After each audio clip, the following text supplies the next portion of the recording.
This week on the Faculty Factory podcast. So I think that's kind of it, just kind of keeping that at the front of your mind that you're doing this for a really good reason. And it can be really brutal and hard and, it seems too complicated to figure out.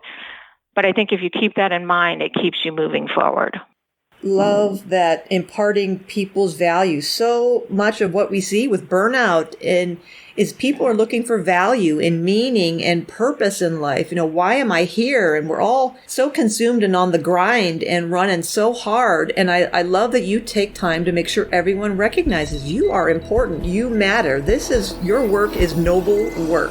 I love that.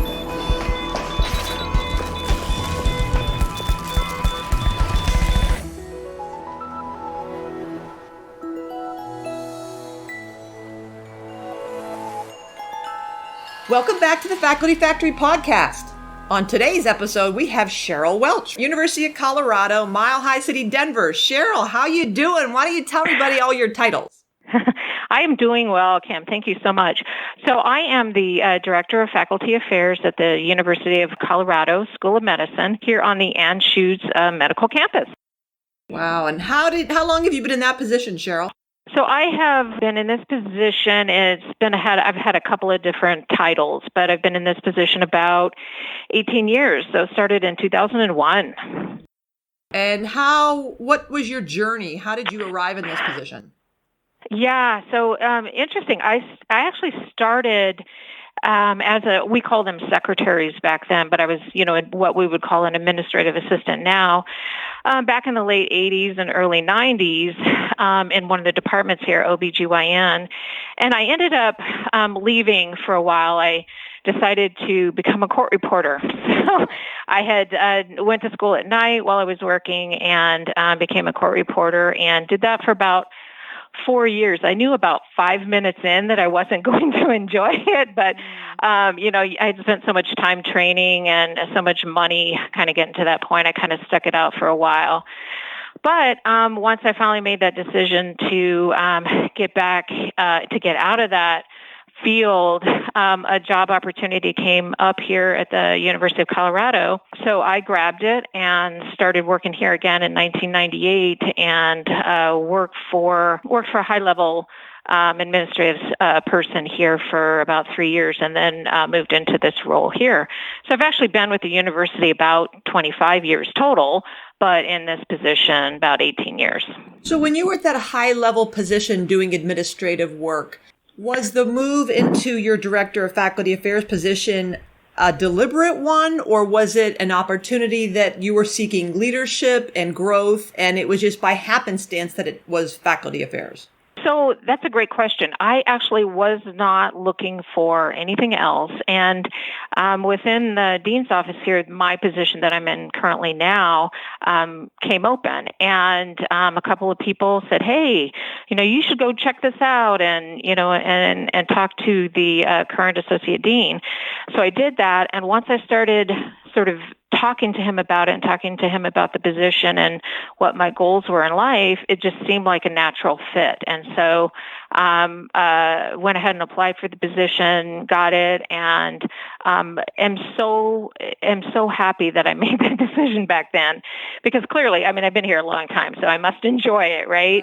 That was a really great move on my part. And what's interesting is I had not yet finished my bachelor's at that point. I tell everybody I was on the 20-year program for my bachelor's, and so I ended up finishing my bachelor's online after I came into this position, and was really glad that I did that. And then in 2017, finished my Master's of Public Administration, so got my MPA a couple years ago. So I'm not positive I would have done those things had I not moved into this position. So it really was a good choice and a great opportunity at the time. That's fascinating. Can you describe for all of us currently what your office looks like? The academic affairs, faculty development, kind of a bird's eye view of who's what and doing what positions. You bet. So within the actual Office of Faculty Affairs, we have 4 staff. myself as director, and then we have an associate dean for faculty affairs, and then we have one administrative assistant and one coordinator that do a lot of the transactional kind of work that comes through our office. We have over 4,500 paid faculty, and so we process every single new appointment, renewal, promotion, post-tenure reviews, tenure requests, sabbaticals, things like that. So all of that is done.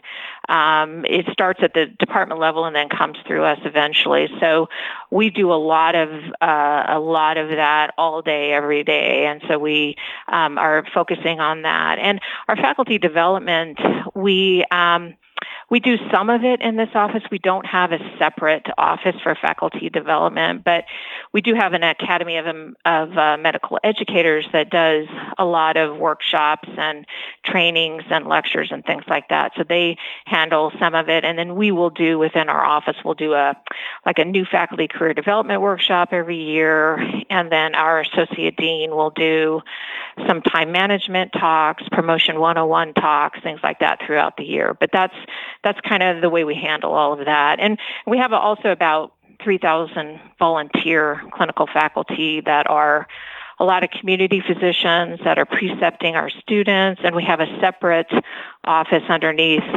faculty affairs that manages all of those different actions that go with those individuals. So it's a very small office that does a lot of things. Yeah, that's amazing. What can you describe maybe a typical day or typical week, if you can, for all these activities? You went through the laundry list of the new appointments and the renewals and the appointment and the post-tenure and the sabbaticals. And are you, as the director of faculty affairs, are you touching all that paper or overseeing all those processes? Give us a sense. Are you crunching data all day? Are you overseeing events? Are you meeting with faculty? What's it look like for you on a typical week? Sure, yeah. So for me personally, I am overseeing all of the processes. I do see I touch pretty much everything that is done here in one way or another. I touch it, but I'm not necessarily entering it into the database or anything like that. Our other staff will do all of that kind of work, but I approve all of the actions and work on, if someone has questions about letters of offer, I help them with language on that, get those moving forward. And then I do meet a lot.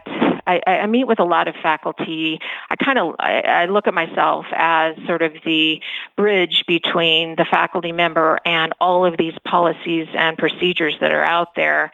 And I have an open door policy, so faculty can come over anytime. And I, talk with them about promotion time clocks, how do they, prepare their dossier for promotion, any kind of logistical questions or procedural questions that they have regarding all of the different rules and things that happen here. And I kind of look at myself, like I said, as sort of that bridge to help them understand all of that. And I don't crunch a lot of numbers, but I do a lot of data analysis of a department will ask me how many faculty have gotten promoted when they're in their fifth year as assistant professor, as opposed to seventh year, which is when you're, how long you have to get promoted. So I'll go in, pull out some data, crunch those numbers and feed them back to the department and kind of let them know sort of how things really are going here from that kind of a perspective.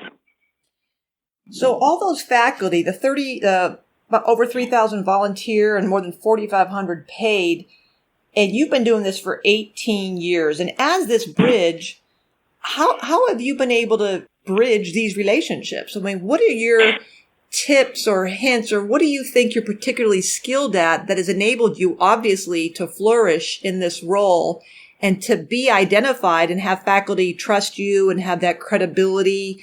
What do you think they find in you? What do they see in you, or what do you see in you that has made you so successful at this being this bridge? So I think I start with making it easy because obviously I wouldn't be able to meet with every single one of these faculty, but I start with trying to make it easy for them to find this information on their own. So I have a really good website that we have developed here, and I really have worked hard on making sure that any information that a faculty member would need is available there. So if they do start there, hopefully they can find answers to questions that they have already without having to necessarily contact me if they don't want to, can't, it's outside of work hours or whatever. And then I think just having that open door policy and being willing to meet with any faculty member, I think I think it helps a lot, because I think people will then say, hey, I went over to Cheryl's office and she was more than happy to talk with me about that. So I think sort of just having that open door policy and making that aware to everybody gives them sort of that sense of, oh, I know I can get an answer if I go over there or give her a call. Yeah. Well, I think I agree with you, and I think you are being a little bit humble. I've known you maybe, 10 years now, and you do have a personality that is very open and warm, and you do give off a vibe of being kind of relaxed and kind of calm, and I got this. So I do think that also goes a long way too. I can't ever imagine you running down a hallway at the University of Colorado with your head down and your face at a scowl and with the kind of the blinders on. Don't talk to me, I'm too busy. So you do. For those people who don't know Cheryl Welch, definitely one of your blessings is that you have a wonderful personality and affect that goes a long way toward you having that open door policy and people then wanting to go through your open door. I appreciate that. Thank you, Kim. So why don't you tell us something you've been excited about, or something new or innovative, or what did you want to share with everybody today? Yeah, so I've been thinking about this, and what is going on right now that I think is so exciting is, obviously with all of these faculty, we're so huge, and I mean, we are still doing a lot of our faculty action processes on paper. And so which is just so challenging, but it's really difficult to kind of make changes. So we are now moving into the electronic age, if you will, for processes related to all these faculty actions. And I'm so excited about it. And it's just, we finally just been able to sort of make decisions where we can actually start doing these things. Of course, as being as big as we are, you can't, changing these processes is like asking a cruise ship to turn left. I mean, it's not going to happen very quickly, and it's very difficult. So it's a slow process, but we are moving towards that. We've taken one group of faculty and are using an electronic process for all of their faculty actions, and we'll eventually move into doing it for all of them. So I'm so excited about that, because it's been a long time coming. I've been thinking about this for well over a decade, because, it's just, and again, you can't just one day decide to do this and make these changes. There's a lot of people involved. There are a lot of staff that work in our individual departments that are involved. And so that's what I'm excited about now. And it's really been fun kind of seeing how well it's going, and excited about making the change for all faculty actions. Well, I know this has to be incredibly complex, but can you give us maybe one example of a faculty action that you worked through making it electronic? So can you give us an example? You bet. So we've been using a couple of different systems. So we use something called Smartsheet. I'm not sure if I can, give these formal names out, but okay, great. So we use Smartsheet. I'm actually very happy with this product, so I would be happy to endorse it, but we use Smartsheet, which is sort of like an online, it's sort of like a souped up Excel kind of spreadsheet, and you can work in workflows within it. And then we attach that to DocuSign so that we can have a faculty action be prepared online, have all the necessary additional documents attached to a web form, and then it moves through an approval process, which includes the department, myself. And then once it gets approved at those levels, all online again, then it will move over into DocuSign so the official letters of offer can be signed.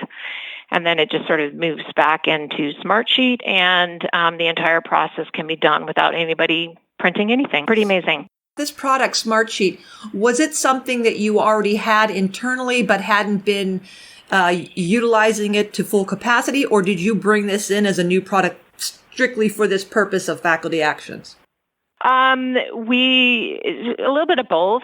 We had purchased it a number of years ago.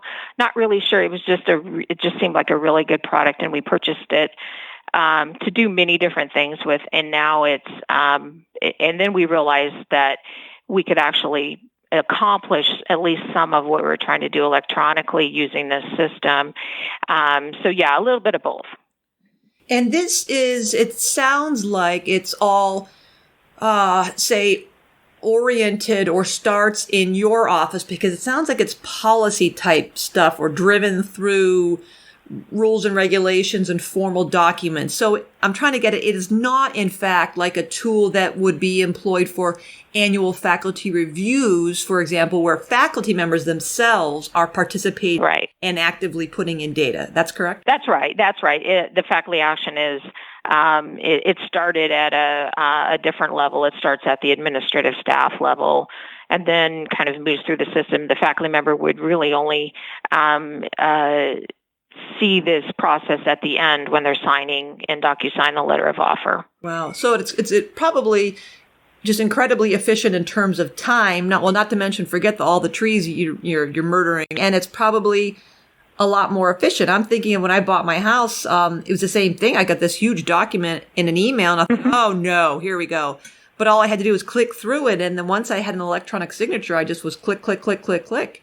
And it was the easiest thing ever. So I imagine it's the benefit to the time is going to be incredible savings. That's exactly right. All those things. It's really, and you really, unless you have been a part of that process, you probably can't even appreciate how much time and effort and everything that it saves. So we're still tweaking a lot of what we're doing in there and making it smoother and better and all of that. But I'm already seeing the benefits of it. Yes. Now, is that going to be used, or is it also including your appointment and promotion process? Yeah, it'll be the appointment process probably, and then the promotion process is done a little bit differently here. So we had already been doing that electronically, so that's not a part of this. But yeah, the new appointment process, at least for this group of faculty that we're using this for, we'll use that system. Yes. Promotions, you'd already had that electronically. It's a different system, but we were already doing that, collecting those electronically. So we're kind of moving through as many different, places where you have to touch paper. We're trying to get to all of those different areas and get things as electronic as we possibly can. We just last year at Hopkins finally moved our professorial promotions process to an electronic format just last year.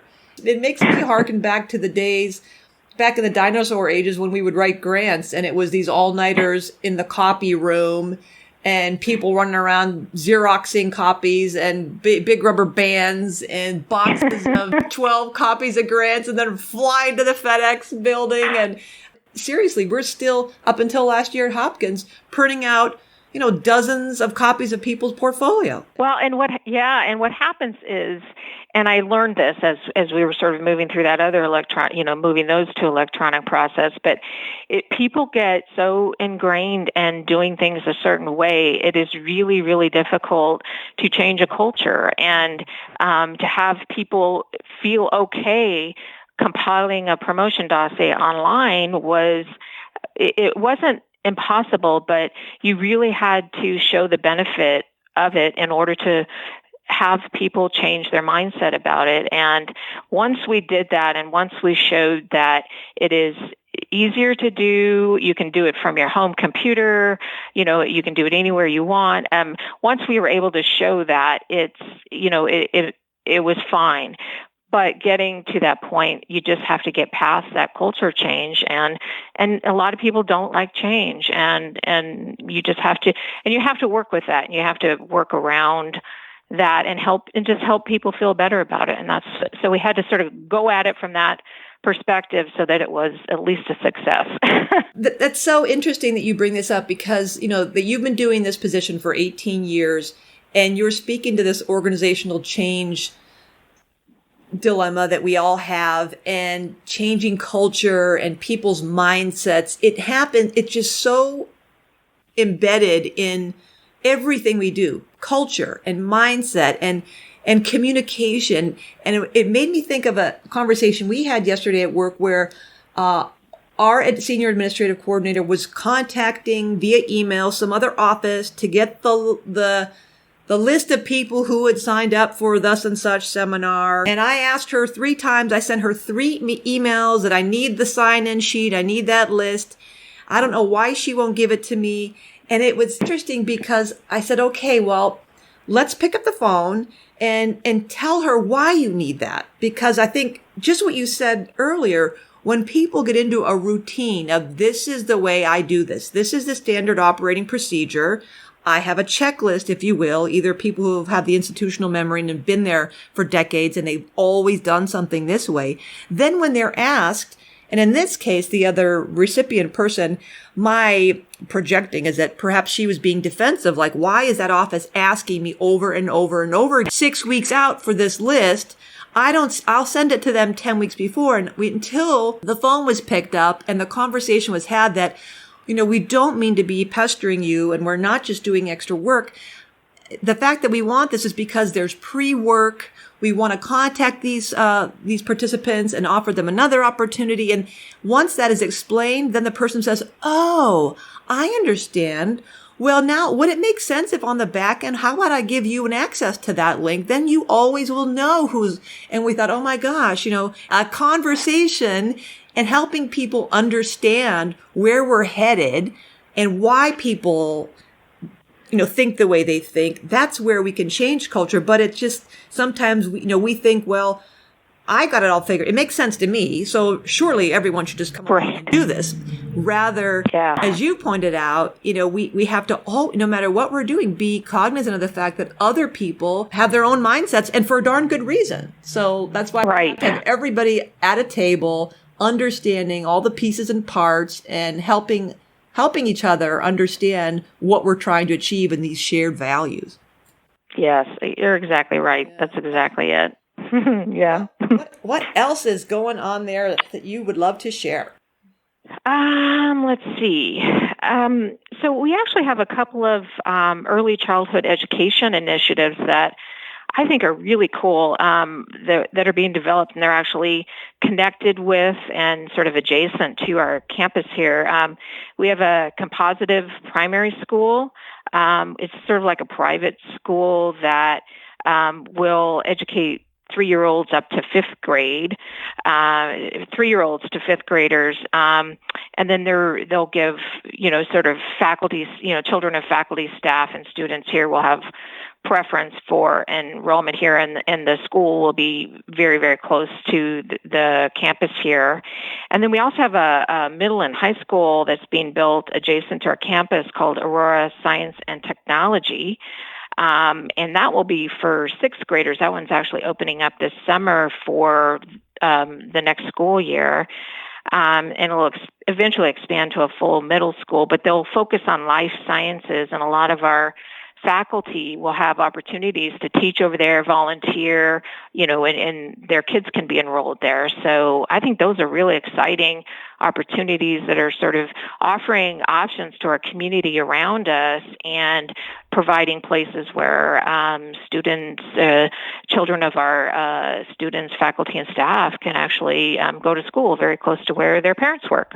Now, that's something. How in the world did that come about? Yeah, so I think that there's a benefactor that is connected with the compositive primary school. And I believe both, I'm not positive about where they all began, but I believe there's been some contributions to helping fund those initiatives that have allowed us to do that. Like you said, I love the kind of the multi benefits of that, people being able to have their kids close to them, but also opportunities for teaching and learning more about teaching. Yeah. And then getting students engaged in STEM and with the university Right. there. You can't lose with that. Now, is there a daycare?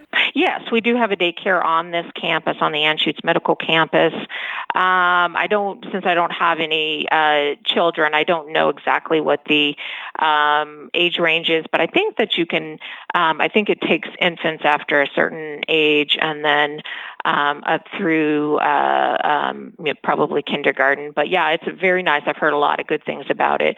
And that was definitely something that had been worked on for quite a while before we finally got the space for it, and all of the regulations were taken care of and all of that. So that's a real win for us to have that on campus. And is it open from 9 to 5? The complaint we hear from our faculty members is they're like, we have a daycare and it holds about 20 kids and they open 9 to 5 and they send you all these threatening text messages. I have not heard that here, so I think it's a little bit different.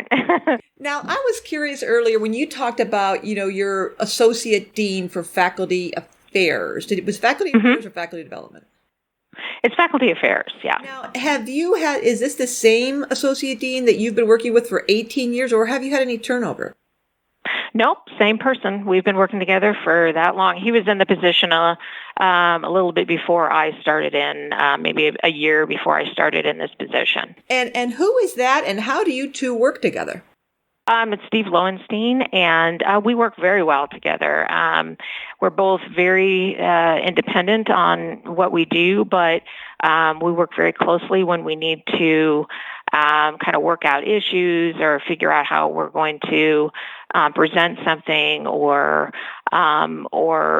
programs. Like we both do the new faculty career development workshop. I basically put it all together, and then he sort of moderates it through the day. But yeah, we work very, very well together. And have you had the same dean at University of Colorado School of Medicine in 18 years? Come on, really? No. Okay. Our current dean has been in his position, I think, about 4 years now. But before that, the dean that was in the position before that had been in there for almost 25 years. So, yeah, I think he was either one of the longest or the longest serving dean at that time. But yeah, so I've only seen two different deans here since I've been here. And so what is your take on the deans, both of those, either of them, their support of faculty affairs and faculty development and the value that you bring to the faculty? Oh, I think both have been extremely supportive, and in fact, I don't ever think about it because I think it's just support that's been there the whole time. So we're able to basically create our own programs that we want to do, and we can show value and all of that. So we basically can do what we feel is necessary for faculty affairs here. But yeah, we've always had great support. And how many departments do you have there? Like 30? 23. Would you say the same thing, that in general your departmental directors, chairmen and chairwomen are also supportive? Yeah, definitely. We have a group of at least one per department. Usually it's someone in a faculty affairs role within the department, and we meet quarterly and kind of go over new things that are coming up, new rules changes, something they need to know about so they can take it back to their department. We haven't been doing that very long. It's only been a couple of years, but that has really, it's really helped us keep connected with the departments and what their needs are. They will bring issues that they are having, regarding faculty appointments or something going on within their department. They'll bring those to the meetings, and we'll discuss them and see if we need to look at things further. So I think that's been very successful and has really helped us, like I said, stay connected with the departments.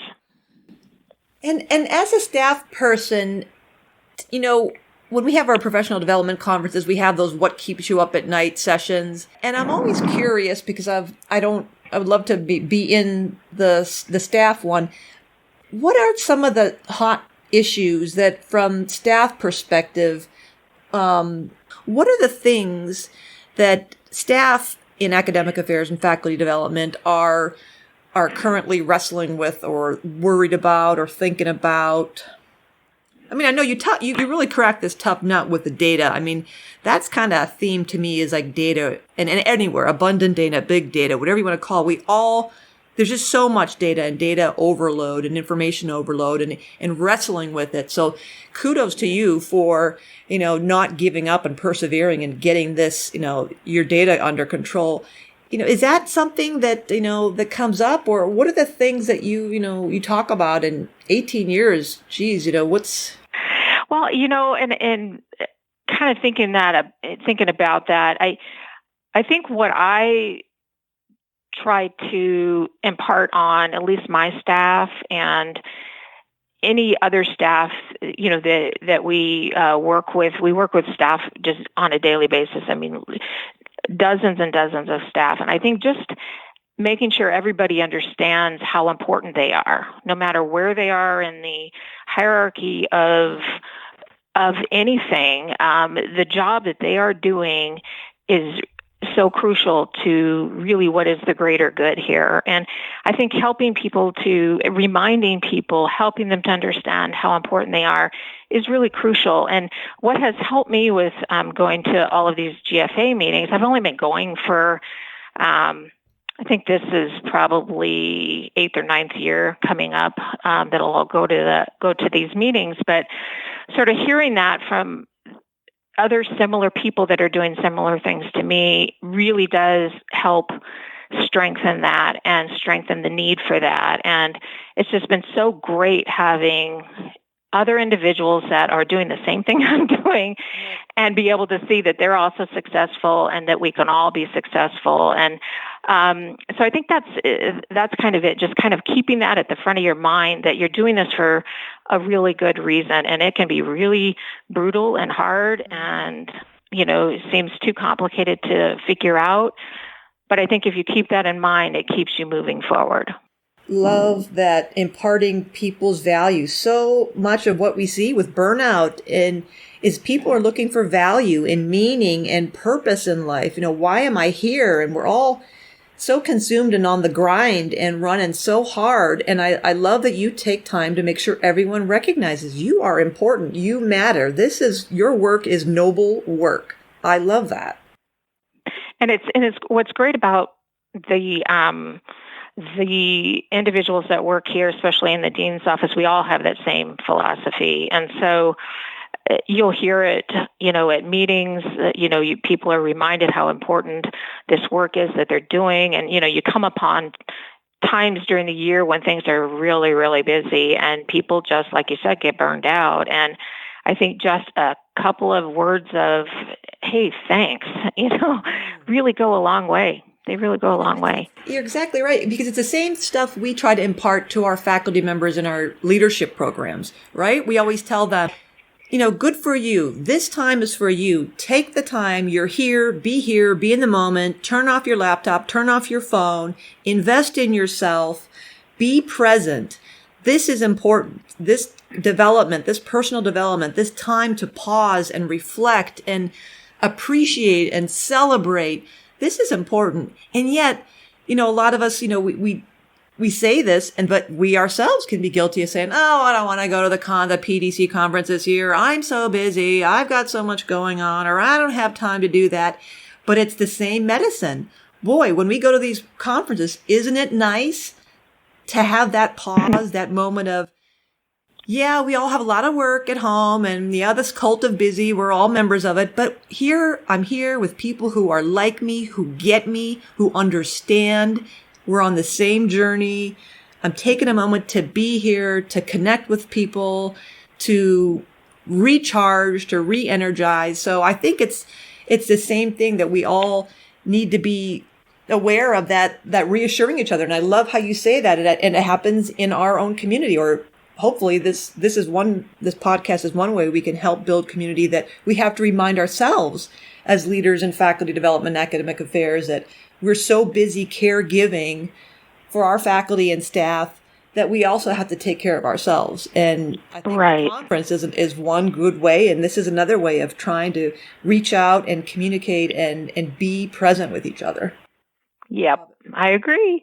Oh, I made a note here. I was thinking yesterday, I think it was yesterday at work in our leadership program, we invited Janet Bickle to talk about communicating in a diverse Me Too culture. And of course, our junior faculty loved it, loved her talk.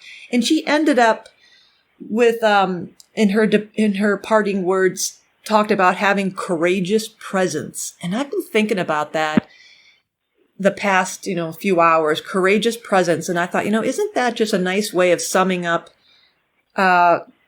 I guess just the couple words of the couple of days of being, when we do our work, when we engage with each other, that we are present, but we have the courage to speak up when people are maybe being disrespected or someone is saying things that are not perhaps sensitive.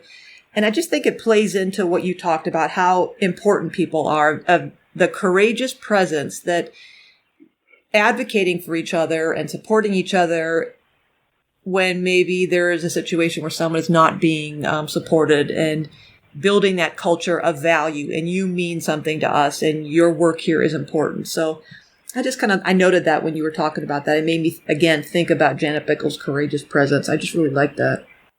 I love that term. I wrote it down. That's so much. Yeah, that's terrific. And that's another good thing about our community, our community around the country in North America, all of North America, that we have all these little nuggets, and there's so much, so much wisdom and great ideas. And so I thank you, Cheryl, for coming on and talking with us and sharing all your great news. I imagine we'll see you in Chicago and people will be hitting you up to learn more. Well, thank you very much for inviting me. It was really fun. Thanks for tuning in to Faculty Factory Podcast. The mission of the Faculty Factory is to build and support a community of leaders in faculty development who share tools, resources, wisdom, and encouragement in service to our faculty members, schools, and institutions. We encourage you to go to facultyfactory.org to find out more. Get in touch with me, ask me any questions. Maybe you want to be interviewed on the podcast. Thanks for tuning in to Faculty Factory Podcast. We'll see you next time. The Faculty Factory podcast and website is sponsored by the Johns Hopkins University School of Medicine Office of Faculty. For more information, visit facultyfactory.org.